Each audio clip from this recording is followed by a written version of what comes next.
श्रीमद्भगवद्गीता अध्याय 15 पुरुषोत्तम योग। श्री भगवान उवाच ऊर्ध्वमूलमदशाखा अश्वत्थं प्राहुरव्ययम् छन्दांसि यस्य पर्णानि संवेद स वेदवित् अधोश्चोर्ध्वं प्रसृतास्तस्य शाखा गुणप्रवृद्धा विषयप्रवालाः अधश्च मूलान्यनुसन्ततानि कर्माणुबन्धीनि मनुष्यलोके न रूपमत्सेह ततोपलभ्यते नान्तो न चादिर्न च सम्प्रतिष्ठा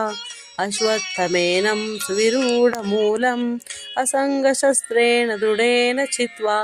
ततः पदं तत्परिमार्गितं वै यस्मिन् गता न निवर्तन्ति भूयः तमेव चाद्यं पुरुषं प्रपद्ये यतः प्रवृत्ति प्रसुता पुराणी निर्माणमोहाजितसङ्गदोषा अध्यात्मनित्या विनिवृत्तकामाः द्वन्द्वैर्विमुक्ता सुखदुःखसंज्ञैर्गच्छन्त्यमूढा पदमव्ययं तत् न तद्भासयते सूर्यो न शशाङ्को न पावकः यद्गत्वा न निवर्तन्ते तद्धाम परमं मम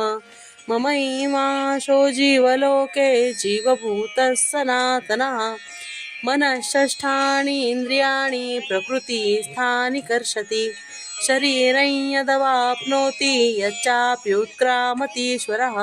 गृहीत्वैतानि संयाति वायुर्गन्धानि वाशयात् श्रोत्रं चक्षुस्पर्शनं च रसनं घ्राणमेव च अधिष्ठाय मनश्चाय विषयानुपसेवते उत्क्रामन्तं स्थितं वापि भुञ्जानं वा गुणान्वितं विमूढानानुपश्यन्ति पश्यन्ति ज्ञानचक्षुषा यतन्तो योगिनश्चैनं पश्यन्त्यात्मन्यवस्थितं यतन्तोऽप्यकृतात्मानो नैनं पश्यन्त्य चेतसः यदादित्यगतं तेजो जगद्भासयतेऽखिलं यच्चन्द्रमसि यच्चाग्नो तत्तेजो विद्धि मामकम् गामाविश्य च भूतानि धारयाम्यहमोजसा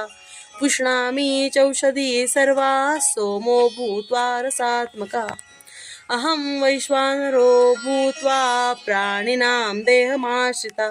प्राणापानसमायुक्तः पचाम्यन्नं चतुर्विधं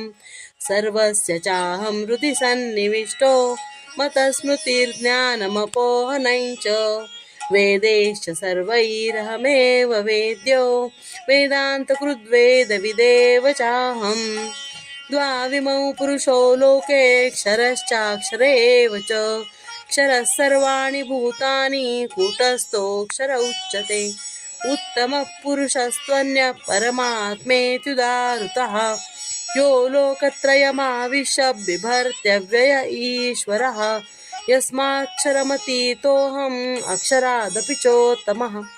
अतोऽस्मि लोके वेदे च प्रतितः पुरुषोत्तमः यो मामेवमसम्मूढो जानाति पुरुषोत्तमं स सर्वविद् भजति मां सर्वभावेन भारत इति गुह्यतमं शास्त्रम् इदमुक्तं मया नघ एतद्बुद्ध्वा बुद्धिमान् स्यात् कृतकृत्यश्च भारत। ओम तत्सदिति श्रीमद्भगवद्गीतासूपनिषत्सु ब्रह्मविद्यायां योगशास्त्रे श्रीकृष्णार्जुनसंवादे पुरुषोत्तमयोगो नाम 15 अध्यायः।